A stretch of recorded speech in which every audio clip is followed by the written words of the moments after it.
Magandang araw po mga boxing fans natin dyan. Kumusta po? Boxing update po tayo. Cuadro Alas General Casimero. Excited na ang mga boxing fans, mga idol, na makita itong si Cuadro Alas General Casimero sa Luna. Ngayong October 25 mga idol, hindi na sila makapag-antay. Ay talaga namang 14 days na lang ang natitirang araw mga idol at makita na natin sa Luna ang tinaguriang angas ng Pinas kontra sa isang maangas din hapon na si Kuniski Kameda mga idol. Nangako si Casimero mga idol na gagawin niya ang lahat ng makakaya niya na TKO ang aabutin ni Kuniski Kameda mga idol. Matangkad ito at bata pa. So marami nagsasabi, may doubt din mga idol ang mga ibang boxing fans na kaya ba talaga ni Casimero ang pamangkin o pinsan ni Koki Kameda ang kanyang promoter mga idol. So dito mga idol, nakita natin mga ads dito mga idol. Kung pumusta ka kay Casimero, ang mapapanalo mo dito ay 1,700. Kung pumusta ka kay Kameda, ang manalo ka ay 2,000 din. So mukhang 300 lang na diferensya mga idol kung tataya ka, no?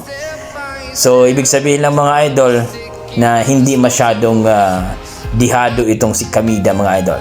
Siyempre medyo bata pa at may lakas din at matangkad at siyempre may mga nagsabi na baka maluto pa ang laban sapagkat pinsan ng kanyang promoter itong kalaban ni Casimero. Well mga idol, duda lang yan mga idol, pero alam naman natin si Casimero ay talagang hindi nagbibinta ng laban yan. So marami nagsasabi mga idol na talagang kung kondisyon itong si Casimero, baka isang round lang itong si Kuniski Kameda mga idol.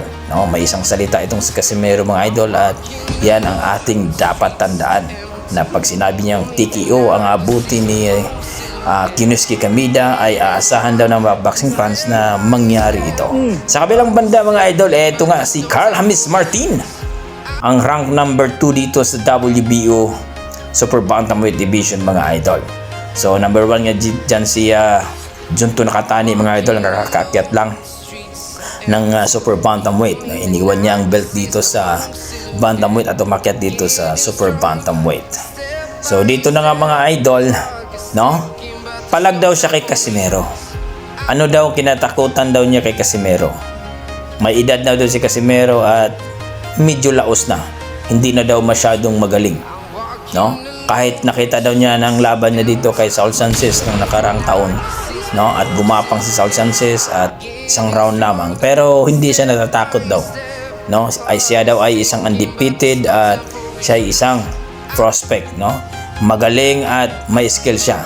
So kung magkakataon daw na mapalaban siya dito kay Casimero, hindi daw niya aatrasan si Casimero. Kayang-kaya daw niya itong patumbahin, kagaya daw ng mga kalaban niya.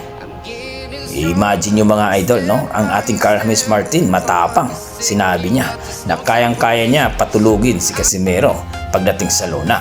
Well mga idol, hindi natin na pwedeng ismulinan si Carl James Martin sapagkat naging pangalawa yan ngayon, no? Top 2 yan ngayon, no? Sa ranking dito sa WBO. Kaya marami nagsasabi ng mga boxing fans na siguro no, maapektuhan talaga sa edad na si Casimero mga idol, no? Nasa 36 years old na. Samantalang si Martin bata pa.